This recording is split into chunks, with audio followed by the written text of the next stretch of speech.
guys. Nakuha ko na yung unit ko, yung CS15. Dinrive ko na rin siya kasi tinaan ko sa... Pinatay ko yung aircon, malamig. Naka-open lang. Pinalagyan ko na ng RFID. So, ito yung aking CS15. Ang sarap niyang i-drive. Ano ba? Tapos natuwa ako. Thank you kay Hana. Kasi full tank nila yung sasakyan ko. Hinatid nila dito sa CCP. Kasi I have a show sa VLF. So, hindi ko siya maasikaso. Tapos, may work din ako sa umaga and then rehearsal sa hapon. Kaya, hindi ko madaanan sa Pasig.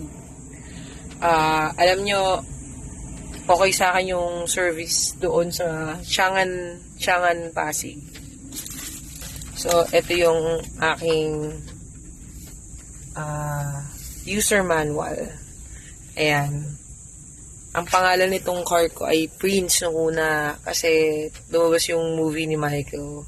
Tapos, inisip ko Michael sana yung pangalan. Pero sabi ko masyadong obvious as Jackson, ganyan. Hanggang sa, Prince. Kasi yung anak ni Michael na si Prince, siya yung nag-ano nung movie na Prince, nag-produce. Tapos, among the three children ni Michael, parang si Prince yung parang mas ma-PR, mas may graduate siya, cum laude, yun ang pagkakaalam ko. So, parang sabi ko, pangalan ko to kay Prince.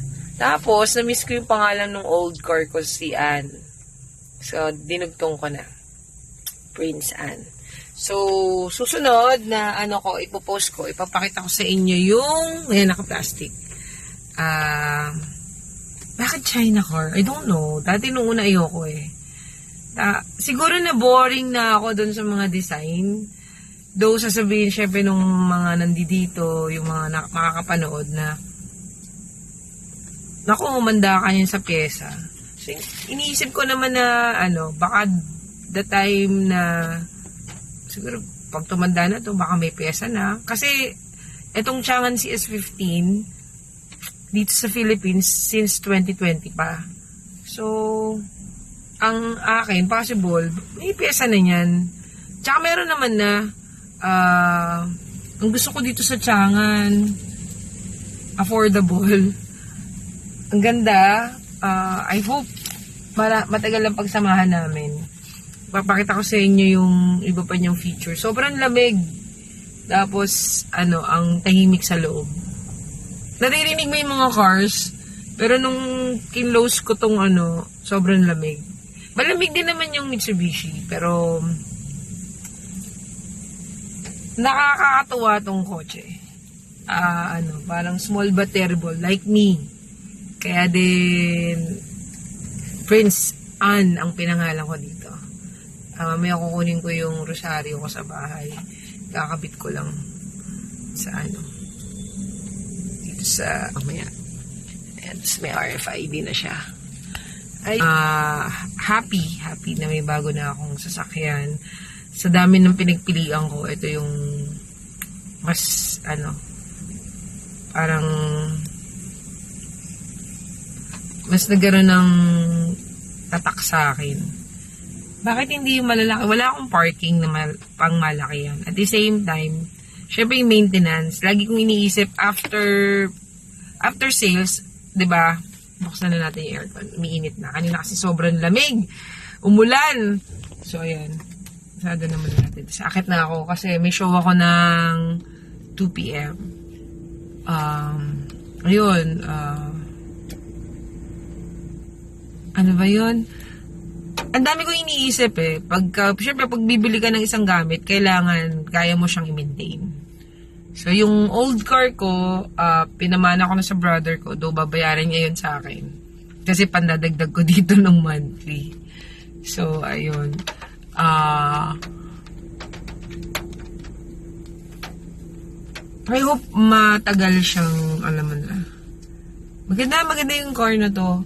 Small but terrible. Tapos, meron siyang dito, may aircon vent siya dito sa passenger seat, sa likod.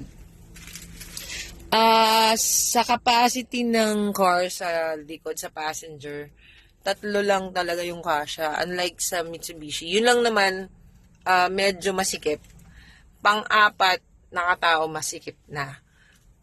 Tapos,